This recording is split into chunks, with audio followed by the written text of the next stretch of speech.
మనం చేస్తున్న తప్పు ఒప్పుకోవాలంటే ఎదురోడు తప్పని నిరూపించాలి. జగన్ మధ్య పాతకం చేశాడు ఆర్కే రాసుకొచ్చినటువంటి ఒక పెద్ద ఎడిటోరియల్ కాలం. అలాగే ఈనాడు పుంకాను కథనాలు. అప్పట్లో కిడ్నీ రోగులు ఎంత పెరిగారు, ఇప్పుడు ఇందు పెరిగారు, అంత పెరిగారు. 2014 నుంచి 19 దాకా కిడ్నీ రోగులు లేకపోతే కాలేయం రోగులు ఎంతమంది పెరుగుంటారు, అది ఏమన్నా లెక్కలు తీశారా? లేకపోతే ఈ రోగాలు పెరుగుతూ ఉండటం కామన్ థింగ్. ఇంకోటి, ఇవాళ మద్యం తాగితే ఏమన్నా హెల్త్ డ్రింక్ అయ్యి ఆరోగ్యం బాగుపడిపోయి కండలు పెరిగి తొళ్ళంతా ఇదవుతుంటారా? 1కి 3 బాటిళ్ళు తాగితే రోగాలు రాక ప్రాణాలు పోకన ప్రశాంతంగా ఉంటారా?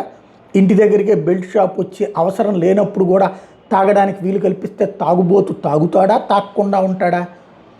ఇంటి దగ్గరికి బెల్ట్ షాపు, సందు మొదట్లోనే వైన్ షాపు, ఆ పైన బారు, అడ్డదిడ్డంగా తాగడానికి అవకాశం అనేటటువంటిది ఎక్కడ లేకపోయినా సరే ఎతికి మరీ ఇచ్చి మంచినీళ్లు దొరకనటువంటి ప్రదేశాలు ఉన్నాయేమో, కానీ మందు దొరకని ప్రదేశాలకి రాష్ట్రాన్ని తీసుకువెళ్తే ఈ పరిస్థితి నుంచి ప్రజల దృష్టి మళ్లించాలంటే ఆ రోజుల్లో జగన్ పొద్దున 11 గంటలకు ప్రారంభించి సాయంత్రం 8 క్లోజ్ చేసేటటువంటి దుకాణంతో పాతకం చేశాడు. బెల్ట్ షాపులు తీపిచ్చేస్తే పాతకం చేశాడు. బార్లని తగ్గించే ప్రయత్నం చేస్తే పాతకం చేశాడు. రేట్ ఎక్కువ పెంచి తక్కువ తాగేలా చేస్తే పాతకం చేశాడు.